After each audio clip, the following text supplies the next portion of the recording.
I'm pretty sure whenever Mike Portnoy broke away from Dream Theater and decided that he was going to be doing some solo projects, a lot of people expected, wow, prog-gasm, prog-attack.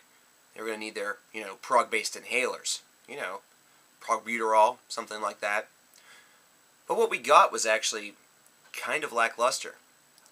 We had Adrenaline Mob, which featured Russell Allen from Symphony X, and we all thought that was going to be pretty cool, and that ended up being kind of a disappointment, at least from my view.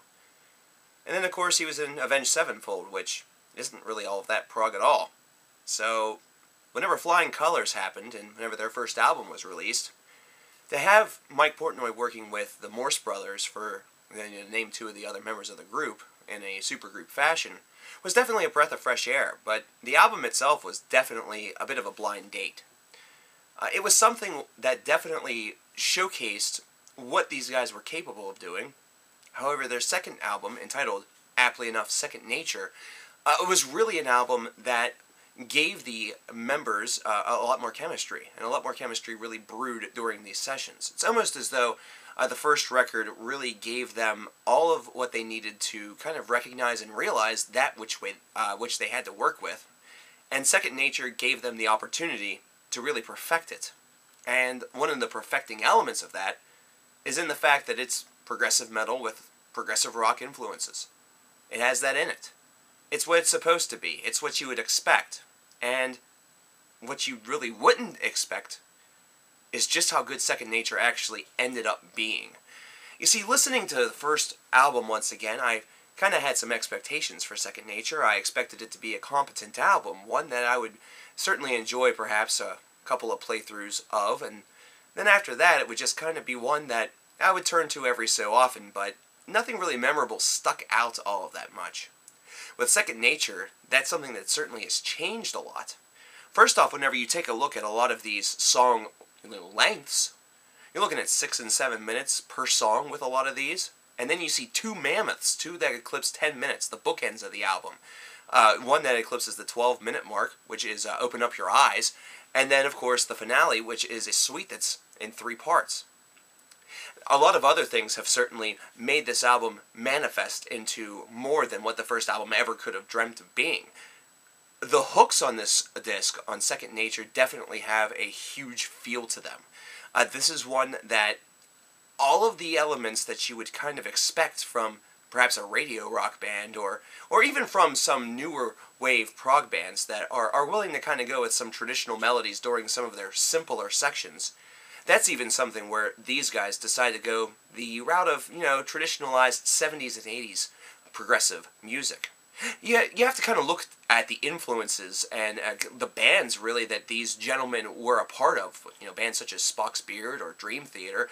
But then you also have to harken back to names such as Marillion and Genesis. And really, at times on this album, there's even some vocals that remind you a little bit of a band from the 90s, the Counting Crows. It's really kind of strange. But it's a good kind of strange. It's a kind of strange that really, really can cause a sleeper whenever it comes to Album of the Year here in 2014. And that's exactly what Second Nature really is. This is a sleeping giant that has awoken as of this past Tuesday. This is a disc that flows so magnificently, and really each track doesn't have to follow a formula in order to really grab your attention, but it's instead something where the mixed bag is able to grip you individually. Let me explain. While there's going to be some tracks that really are more reminiscent of the long-winded prog opuses that you hear from a lot of the former bands that I mentioned, they're ones that are wrapped up very nicely, and they're kind of elegantly bowed up by the fact that there's multiple ideas and multiple speeds, tempos, and ideas that are being encapsulated within. This is not prog that is lengthy just for the sense of it, just because that's what it means to be progressive in many people's eyes. This is instead progressive music that has a very good sensibility behind it. One that's able to really make a lot out of very few lyrics. Whenever you take a look at the lyricism, for example, for these two mammoth tracks, these 2 tracks that eclipse 10 minutes long, whenever you think about it, this is probably no longer than some other bands, 4 to 5 minute long tracks. But it's the music that really ties everything together and really gives it its density. It gives it its layering. It gives it its magnificent magnitude. In this, you see and you hear a lot of different transitions, and the elements are all ones that definitely push the songs along. And whenever you consider the three-part finale, this is one that's really represented in three different styles. One that has definitely a cohesive feel to it. Whenever you finally get to the final part of Part 3, Pound for Pound, it just feels like a prog track should feel. It feels as though you had a full experience. It feels as though a story has been told, and that you actually kind of, maybe not learned something, but instead you felt something. Whether these guys are going at it a little bit slow, or whether they're, kind of progging it out as fast as they can, or as fast as they want to, this is an album that really showcases its depth and its ability through its diversity.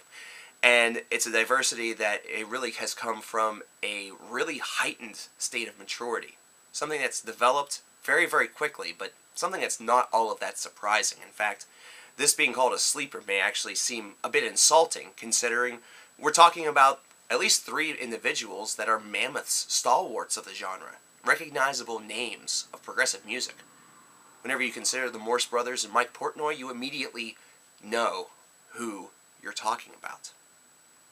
That said, Second Nature still is able to, either crawl or fury its way through its tracks with just a very sublime ability to make you feel, but also give you all of those reasons to throw up your horns. There's enough heaviness to this that will really transform a lot of different, Dream Theater fans and the Flying Colors fans, if they're following the career of Mike Portnoy post-Dream Theater. And yet there's enough softer moments, softer melodies that really will recall some of the things that you heard from Spock's Beard. And really this elegant combination of style has actually caused Flying Colors to really become one with their own identity. And that's the one thing that the first album really felt like it was maybe kind of lacking a little bit. Maybe it was one that was pretty well developed for a newer band. Maybe it was one that was pretty well developed as a supergroup, so, we kind of knew what we were getting ourselves into. But on Second Nature, even if it felt like they had an identity in the first album, that identity sure didn't feel like shit. Because Second Nature, it's a hell of a beast. I'm really surprised, I have to say. 90 out of 100. I wasn't expecting this whatsoever. This is music that's easy to work alongside to. This is music that's easy just to sit down and listen to. And this is music that's the complexity, the complex portions, and the complex ideas that are reflected are not ones that are meant to try to bog down your brain and, really just show off just exactly what these guys are capable of. This is instead all music that has a purpose. And purposeful prog is definitely something that a lot of people really feel they wish there was more of. A lot of people feel that prog kind of wastes a lot of time by just impressing with long, improvisational or instrumental passages. I actually like that element of prog. In fact, I like it quite a bit. But purposeful prog, I dig it. This is very tight. This is very well executed.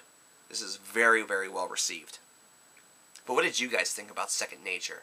What do you guys think about Flying Colors? What do you think about what Mike Portnoy was able to do in his post-Dream Theater days, and what it's kind of developing into now that he is gone from Adrenaline Mob and Avenged Sevenfold? I mean, there's also the Winery Dogs. Forgot all about that. That was a hell of a cool project, too. Let me know in the comments below. I'll talk to you later.